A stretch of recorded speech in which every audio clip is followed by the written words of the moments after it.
दोस्तों, ये video part 2 है मेरी पहली हॉन्टेड वीडियो पार्ट 1 का। जिस किसी ने भी पहली वीडियो नहीं देखी है हॉन्टेड वाली, वो जाके मेरी पहली वीडियो को ज़रूर देखे, जिसका लिंक आपको इस वीडियो के आई बटन में और नीचे डिस्क्रिप्शन में मिलेगा। तो शुरू करते हैं वीडियो पार्ट 2। तो विष्णु के जो दोस्त थे, जब उसको हॉस्पिटल लेकर के पहुँचे थे, तो डॉक्टर्स ने उसको जब देखा था तो ये कहा था कि विष्णु को अब आईसीयू के अंदर एडमिट करना होगा। तो विष्णु को जब आईसीयू के अंदर रखा गया तो विष्णु के दोस्त उससे मिलने आया करते थे। तो विष्णु यहाँ पर अपने दोस्तों से सुबह सुबह कंप्लेंट करने लगता है कि यार तुम लोग यहाँ पे रात में रुका करो प्लीज़, क्योंकि रात में जब मैं यहाँ वॉशरूम जाता हूँ, टॉयलेट जाता हूँ, तो मुझे ऐसा लगता है कि मानो वो लड़की मुझे कहीं से देख रही है झांक कर, और मुझे उस लड़की की आवाज़ सुनाई देती है ज़ोर ज़ोर से हंसने की। मैं बहुत डरा रहता हूँ पूरी रात कि वो लड़की बस मुझे कहीं से बुला रही है, वो मुझे अब कहीं ना कहीं से सिर्फ मारना चाहती है। मैं यहाँ पर इतना डरा रहता हूँ और यहाँ पर कोई मेरी बात पर ना भरोसा करता है, ना कोई मेरे पास रात में आकर ठहरता है। अगले 4 दिन तक विष्णु अपने यार दोस्तों से यही सारी बातें बोल रहा होता है। और फिर दोस्तों 5वें दिन विष्णु की आईसीयू के अंदर कार्डिक अरेस्ट से मौत हो जाती है। अब विष्णु तो दोस्तों हमेशा के लिए मर गया, लेकिन ये जो कहानी है, ये कहानी उस घर की है जहाँ से विष्णु होकर के आया था। आखिर उस घर को इतना हॉन्ट कौन बनाता है? तो दोस्तों ये जो कहानी है, ये कहानी है साल 2007 की। उस घर में एक बहुत ही खुशहाल फैमिली रहा करती थी, और उसी घर में एक लड़की रहा करती थी जिसका नाम था अनुष्का। और दोस्तों उसके माँ बाप उससे इतना प्यार करते थे, मतलब बहुत ज़्यादा प्यार करते थे, बहुत ज़्यादा प्यार करते थे। और बावजूद इसके कि अनुष्का का एक बॉयफ्रेंड था जिससे वो बहुत ज़्यादा प्यार किया करती थी, और अनुष्का अपने बॉयफ्रेंड से हर रात को मिलने जाया करती थी।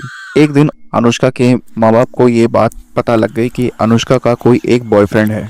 अब जब अनुष्का के माँ बाप अनुष्का से पूछते हैं कि तुम्हारा कोई बॉयफ्रेंड है, तो अनुष्का मान ही नहीं रही थी कि उसका कोई बॉयफ्रेंड भी है। तो उसके माँ बाप ने ये तय करा कि जब अनुष्का मान ही नहीं रही इसका कोई बॉयफ्रेंड है, तो क्यों ना हम इसकी शादी ही कर दें।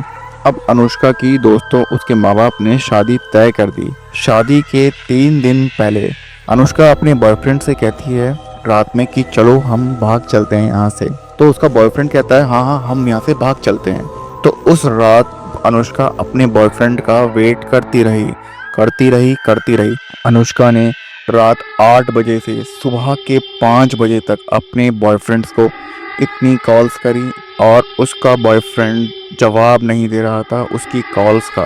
तो सुबह के 5 जब बजे तो अनुष्का का सब्र अब खत्म हो चुका था। अब अनुष्का ने अपने बेड पे खड़े होकर उसके ऊपर जो पंखा लटक रहा था उसके ऊपर लटक कर अनुष्का ने अपनी जान दे दी।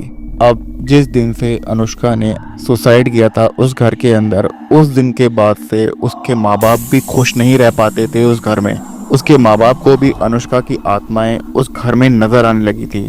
अब उसके माँ बाप ने ये तय करा कि हम यहाँ से बाहर सेटल हो जाते हैं। तो अनुष्का के माँ बाप बाहर सेटल हो जाते हैं किसी बाहर कंट्री के अंदर। और ये खबर अब आजू बाजू के घरों में दूर दूर तक भी फैलने लगी थी कि इस घर के अंदर अब भूत का निवास है। तो उस घर के आसपास भी अब कोई टहलता नहीं था, सबने वहां पे आना जाना बिल्कुल बंद कर दिया था। वहां पर रहने वाले लोगों का कहना ये है कि हर रात को वो देखते हैं कि शाम के 8 बजे घर का जो दरवाज़ा है वो अपने आप खुल जाता है। उनका कहना ये था कि शायद अनुष्का जो है अपने आशिक के लिए वो दरवाज़ा खोल देती थी 8 बजे, और सुबह होते ही 5 बजे वो दरवाज़ा अपने आप बंद भी हो जाता था। वहाँ पर रहने वाले लोगों ने ये भी बताया कि उन्होंने ये भी देखा है कि कोई लड़की अंदर रोती रहती है खिड़की के पास बैठकर और चिल्लाती रहती है, जैसे कि वो किसी का इंतज़ार कर रही है बड़े लंबे समय से।